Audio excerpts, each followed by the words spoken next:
All right, so this is Conrad Industries. They're in the shipbuilding and shipyard industry. They build boats, ferries, barges, dry docks, tugboats, and 89% of their 2019 revenues were from shipbuilding. On page 9 of their 10K recently released, their repair business tends to be seasonal, heavier in the cold months due to less oil industry work, and doing most of their repairing in the cold months for that industry's anticipation for warmer weather work. They build a lot of ships for the U.S. military, usually the smaller and medium-sized vessels. They don't do the aircraft carriers. They don't build those. That's not their side of the industry.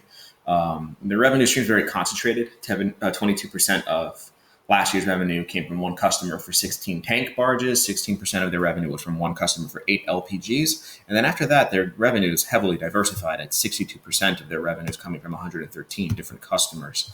On page 10, you'll see they're somewhat of their structure for contracting their work with the U.S. government. The government can cancel at any time because they feel like it. The company will be compensated for that and all the accrued costs pertaining to any previously planned construction.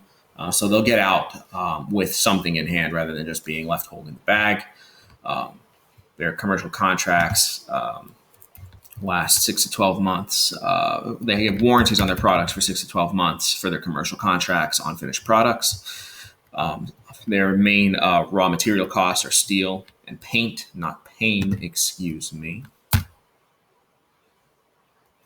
Tanks for their LPGs are bought from third parties. They compete with 4 to 6 shipbuilders to build small and medium-sized vessels, and they compete with 10 shipyards for their repair and conversion business. Huntington Ingalls is the biggest military shipbuilder in the U.S., and then Lockheed Martin, then after that, General Dynamics.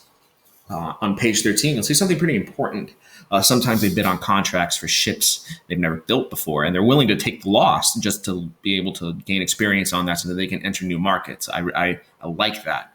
They're willing to take a shot, and most companies are very, very risk averse, and they're willing to take a chance. They use percentage of completion accounting, where revenue and expenses are based on a percentage of labor hours worked, timing of recognition of revenue, and may differ from when they actually receive the payments and when expenses are paid, and will charge against earnings for any concomitant adjustments that may come up.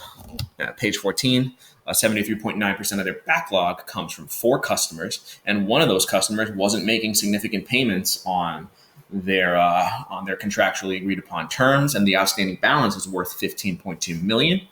Their main business activity comes from the Gulf of Mexico. Their 10K doesn't mention the customer's name, but I am very curious about who's just shirking $15.2 million of costs.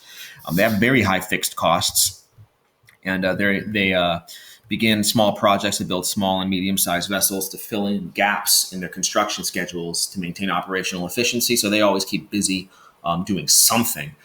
They approved $20 million in inventory for parts related to building small and medium-sized vessels to sell to non-contracted customers.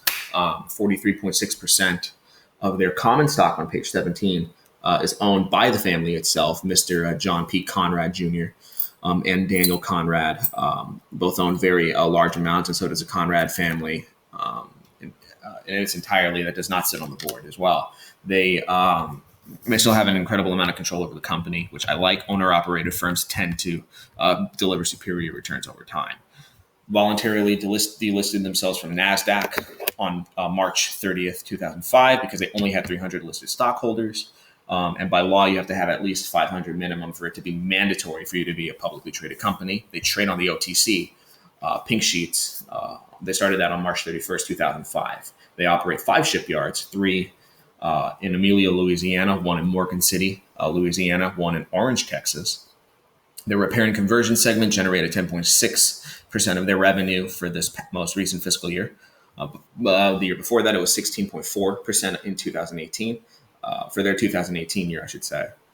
They had $29.8 million of cash and equivalent sitting in their accounts of 2019. And some of their new construction customers have actually been requesting favorable contract terms with smaller upfront deposits and fewer progress payments during construction. They're taking smaller margin work just to keep the customers around.